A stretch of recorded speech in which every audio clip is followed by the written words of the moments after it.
నేను బేసిక్గా ఒక ఫ్రెండ్తో మాట్లాడుతూ మామూలుగా డిస్కషన్ చేసుకుంటున్నాను అనమాట. అరే ఎందుకు ఇంత ఎక్కువ సివిక్ సెన్స్ లేదు అనేది. అయితే ఆడు అన్నాడు, ఏదైతే దేశంలో మనకి ఇంకా చాలా పెద్ద ప్రాబ్లమ్స్ ఉన్నాయి. ఏంటంటే నాకంటే చదువుకున్నోడు నాకంటే బాగా చేయగలుగుతాడు అనేది ఇప్పటివరకు బిలీవ్ చేయలేదు.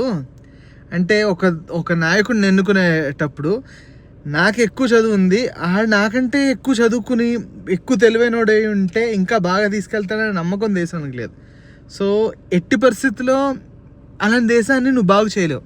ఏ రకంగా సివిక్ సెన్స్ పీపుల్లో అందరికీ నేర్పించాలి అంటే చాలా కష్టం.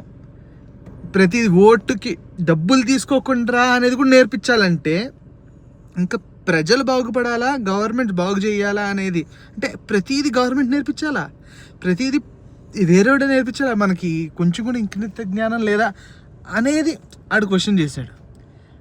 అది లేదు చాలామందికి అనేది ఈ కాన్వర్జేషన్ వల్ల, లేకపోతే నాకే ఇది లేట్గా వెలిగిందా లేకపోతే ఆడికి అందరికీ వెలిగే ఉందా అనేది నాకు అర్థం అవ్వట్లేదు.